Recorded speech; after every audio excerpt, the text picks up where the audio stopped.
Before the break, you heard from attorney Keith Davidson, who used to represent both Stormy Daniels as well as Karen McDougal, both of whom say they had affairs with then citizen Donald Trump, and both of whom signed deals to keep their stories from coming out publicly. Since then, they've both spoken out. Davidson says the whole truth has not come out. Joining us now is Stormy Daniels' current attorney, Michael Avenatti. So, Michael, I'm wondering, you hear what Davidson says. Why would Michael Cohen, President Trump's attorney, who's publicly been very quiet, be calling Davidson up and encouraging him now to appear on TV? Well, Anderson, that's a very interesting question. This situation is very, very unusual, to say the least. It raises a whole host of suspicions about exactly what's been going on between these two attorneys. Michael Cohen can't appear on your show or any other show to answer the most basic questions, and yet he's trying to act as a puppeteer and evidently succeeding to a certain degree as it relates to Mr. Davidson. This is very, very disturbing, to say the least. Michael Cohen has said that he paid the money out of his own pocket. We know that by now, and that it had nothing to do with the Trump organization or with the election. Mr. Cohen's attorney and friend, attorney in another matter, was on Megyn Kelly's show recently, and I just want to play something he said because it caught our attention. Michael Cohen had great authority within that organization to take care of things. To fix. So he's talking about Michael Cohen as a representative of the Trump organization. That's a point that you have been making all along, that Michael Cohen did this as part of the Trump organization, which is Michael Cohen saying he did this on his own. Well, exactly. Megyn Kelly asked Mr. Schwartz last week, point blank, about the $130,000. And when he went to give the explanation, he starts talking about the Trump organization and the wide latitude that Michael Cohen has within the organization. Where I come from, Anderson, we call that checkmate. It's clear as day what happened here. This was not something personal by Mr. Cohen. It had everything to do with Donald Trump and the Trump organization. And Mr. Schwartz put his foot in his mouth and admitted it on national television last week with Megyn Kelly.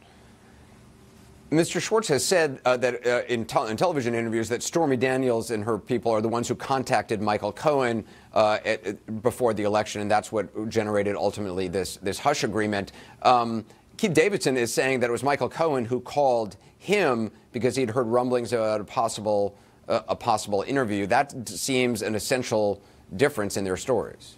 Well, it is an essential difference, and it's consistent, Anderson, with what we've been saying for weeks and what my client told you in the interview. That's not what happened. What happened was that Cohen contacted Davidson. It was not the other way around. This was not some shakedown effort by my client against Mr. Trump. It just didn't happen. Keith Davidson has said, though, that the whole story has not come out yet, that most of it has, but some things haven't. He is bound by attorney-client privilege with Stormy Daniels, even though he no longer represents her. Some people have said, well, look, why don't you release, or why doesn't Stormy Daniels agree to release Keith Davidson from the attorney-client privilege so that he can say whatever he wants to say? Well, I mean, that's certainly something we'll consider. It's highly unusual. You know, I think if the president or Michael Cohen would waive their attorney-client privilege, we'd certainly be willing to do that. I doubt they're going to do it. But, you know, I've been very careful in what I've said about Keith Davidson, Anderson, over the last few weeks. But I'm going to say this. Keith Davidson is an absolute tool. He is an absolute tool. And I'm going to say it on national television tonight because what he has done by giving this interview is really unheard of in the legal profession. For him to go out and comment on two matters, one for McDougal and one for my client, after he was terminated in both cases, all in an effort, I guess, to get his name out there or his face on television, is really outrageous. And it's unethical. And there's going to be serious consequences that result from it. I'm shocked.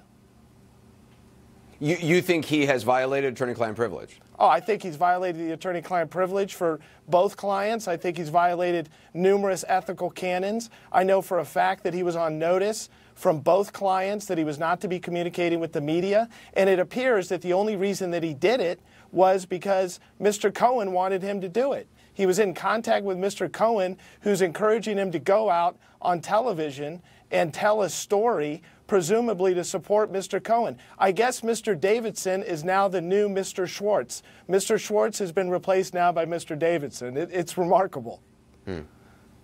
Michael Avenatti, appreciate it. Thanks very much.